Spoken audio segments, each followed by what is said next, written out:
ನಮಸ್ಕಾರ. ಸದಾನಂದ ಬಾಮ್ನಿ ಯೂಟ್ಯೂಬ್ ವಾಹಿನಿಗೆ ಸ್ವಾಗತ. ಹೊಸ ಸರ್ಕಾರ ಬಂದಿದೆ, ಹೊಸ ಆಹಾರ ಮಂತ್ರಿನೂ ಬಂದಿದ್ದಾರೆ.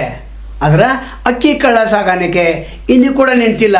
ಅದರ ಸರ್ಕಾರ ಬದಲಾದರೂ ಕೂಡ ಅಕ್ಕಿ ಸಾಗಾಟಗಾರರು ಏನಿದ್ದಾರೆ, ರೇಷನ್ ಅಕ್ಕಿ ಸಾಗಾಟಗಾರರು ಇದನ್ನು ಮುಂದುವರಿಸಿದ್ದಾರೆ. ಇದಕ್ಕೆ ಕಡಿವಾಣ ಬಿಡಬೇಕು, ತಹಶೀಲ್ದಾರ್ ಕಡಿವಾಣ ಹಾಕಬೇಕು, ಆಹಾರ ನಿರೀಕ್ಷಕ ಕಡಿವಾಣ ಹಾಕಬೇಕು.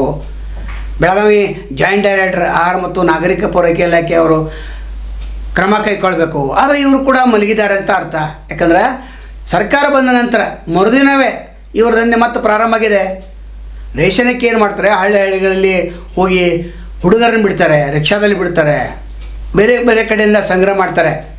9 ರೂಪಾಯಿ ಅಥವಾ 10 ರೂಪಾಯಿ ಅಥವಾ 15 ರೂಪಾಯಿ ತಮ್ಮ ಮನುಷ್ಯ ಬಂದಂಗೆ ಖರೀದಿ ಮಾಡಿ ಅಲ್ಲಿ ಕೊಲ್ಲಾಪುರಕ್ಕೆ ಇವರು ಸಾಗಾಟ ಮಾಡ್ತಾಯಿದ್ದಾರೆ. 30 ರೂಪಾಯಿ ಅಂತ ಸಾಗಾಟ ಮಾಡ್ತಾಯಿದ್ದಾರೆ. ಇವ್ರಿಗೆ ಸೇರಿದಂತೆ 5 ರೂಪಾಯಿ. ಅಂದರೆ ಇಲ್ಲಿ 1 ಟ್ರಕ್ ಅಲ್ಲ, 2 ಟ್ರಕ್ ಅಲ್ಲ, 3 ಟ್ರಕ್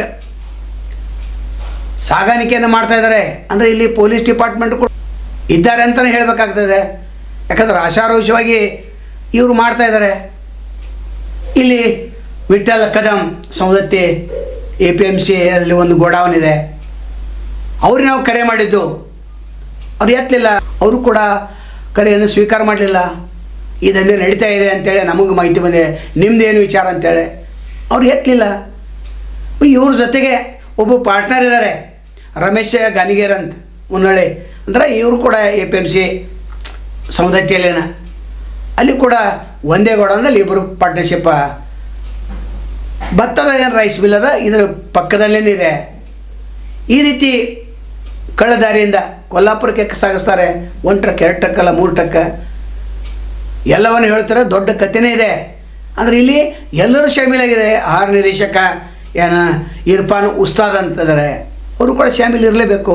ಯಾಕಂದರೆ ಎಲ್ಲರಿಗೂ ಗೊತ್ತಂಥ ವಿಚಾರ. ಒಂದು ಸೋಷಿಯಲ್ ಮೀಡಿಯಾದಲ್ಲಿ ಕೂಡ ಬಂದು ಹೋಯ್ತಂದರೆ ಇವರು ಎಚ್ಚರಿಕೆ ಆಗೋದಿಲ್ಲ. ಅಧಿಕಾರಿಗಳು ಮೊದಲು ಇವರ ಮೇಲೆ FIR ದಾಖಲೆ ಮಾಡಬೇಕು. ಇನ್ನು ತಹಶೀಲ್ದಾರ ಅವರು ಕೂಡ ಮಲ್ಲಿಕಾರ್ಜುನ್ ಹೆಗ್ಗಣ್ಣವ್ರು, ಅವರು ಕೂಡ ಜವಾಬ್ದಾರಿ ಇದೆ. ನಂತರ ಜಾಯಿಂಟ್ ಡೈರೆಕ್ಟರ್ ಬೆಳಗಾವಿ ಅವ್ರು ಏನಿದ್ದಾರೆ, ಮಲ್ಲಿಕಾರ್ಜುನ್ ನಾಯ್ಕ. ನೀವೆಲ್ಲ ಕಣ್ಣು ಮುಚ್ಚಿ ಕೂತಿದ್ದೀರೇನು? ಅಲ್ಲಿ ಅಷ್ಟೇ ಅಲ್ಲ, ಬೈಲಹೊಂಗಲದಲ್ಲಿ ಕೂಡ 4 ಜನ ಇದ್ದಾರೆ. ಅದನ್ನು ಮುಂದಿನ ಎಪಿಸೋಡಲ್ಲಿ ಹೇಳ್ತೇವೆ. ಬೆಳಗಾವಿ ಜಿಲ್ಲೆಯಲ್ಲಿ ಅನೇಕ ಕಡೆ ಸರ್ಕಾರ ಏನಾಗಿದೆ ಹೇಳ್ತಾ ಇದೆ, ರೇಷನ್ ಅಕ್ಕಿ ಯಾರು ಮಾಡ್ತಾರೆ ಅವ್ರನ್ನ ಹಿಡ್ರಿ ಕಠಿಣ ಶಿಕ್ಷೆ ವಿಧಿಸಬೇಕು ಅಂತೇಳಿ ನೂತನ ಆಹಾರ ಮಂತ್ರಿ ಹೇಳಿದ್ದಾರೆ. ಆದರೆ ಇಲ್ಲಿ ಕೆಳಗಿನ ಹಂತದ ಅಧಿಕಾರಿಗಳನ್ನು ಪಾಲಿಸಬೇಕಲ್ಲ. 2-3 ಅಧಿಕಾರಿಗಳಿಗೆ ಈ ಪ್ರಕರಣದಲ್ಲಿ ಸಸ್ಪೆಂಡ್ ಆಗಲೇಬೇಕು. ಇನ್ನು ರಮೇಶ್ ಗಾನಿಗೇರ್ ಅವರಿಗೆ ಫೋನ್ ಮಾಡಿದಾಗ ಅವರು ಕೂಡ ಎತ್ತಿರು, ನಾನು ಯಾವುದೋ ಕಾರ್ಯಕ್ರಮದ ಆಮೇಲೆ ಮಾತಾಡ್ತಾ ಅಂತ ಇದ್ರು. ಅಂದರೆ ವಿವರಣೆ ಪಡೆಯೋ ಸಲುವಾಗಿ ನಾವು ಪ್ರಯತ್ನವನ್ನು ಮಾಡ್ತಿರ್ತೇವೆ. ಒಂದು ಸೈಡ್ ವರದಿ ಆಗಬಾರ್ದು. ಆದರೂ ಕೂಡ ಇವ್ರ ಮೇಲೆ ಕಟ್ಟುನಿಟ್ಟಿನ ಕ್ರಮವನ್ನು ಜರುಗಿಸ್ಬೇಕಂತ ಕೇಳ್ತೇವೆ. ಜಿಲ್ಲಾಧಿಕಾರಿಗಳು ಒಂದು ಮೀಟಿಂಗ್ ಕರಿಬೇಕು. ಮೀಟಿಂಗ್ ಕರೆದು ಏನು ಕಳ್ಳ ಸಾಗಾಣಿಕೆ ಅಕ್ಕಿ ಇದೆ ಅದು ಸಾಗಾಟ ಮಾಡ್ತಾರೆ ಅಂತೇಳಿ ಒಂದು ಸೋಷಿಯಲ್ ಮೀಡಿಯಾದಲ್ಲಿ ಬಂದಿದೆ. ಅದನ್ನು JD ಜಾಯಿಂಟ್ ಡೈರೆಕ್ಟರ್ ಯಾರಿಗೆ ಮಲ್ಲಿಕಾರ್ಜುನ್ ನಾಯ್ಕ ಅವ್ರಿಗೆ ಕರೆಸಿ ನೀವು ತಾಕೀತು ಮಾಡಬೇಕು. ಹಿಂದೂ ಕೂಡ ಒಂದು 6 ತಿಂಗಳ ಹಿಂದೆ ಒಂದು ವರದಿ ಮಾಡಿದ್ದು. ಅದು ಕೂಡ ಒಂದು ಹಳ್ಳಿಯಲ್ಲಿ ರಿಕ್ಷಾ ತೆಗೆದುಕೊಂಡು ತಕ್ಕಡಿ ತೆಗೆದುಕೊಂಡು ಮನೆಗೆ ಅಡ್ಡಾಡ್ತಿದ್ರು. ಪೊಲೀಸ್ ಡಿಪಾರ್ಟ್ಮೆಂಟು ಕೂಡ ಇಲ್ಲಿ ಸಹಾಯ ಹಸ್ತ ಇದೆ ಅಂತಲೇ ಹೇಳಬೇಕಾಗ್ತದೆ. ಸೌದತ್ತಿ ಪೊಲೀಸರು ನೀವೇನು ಮಾಡತ್ತೀರಿ? ಗಸ್ತು ಪೊಲೀಸರು ಇರ್ತಾರೆ, ನಂತರ ಇನ್ಫಾರ್ಮರ್ ಇರ್ತಾರೆ.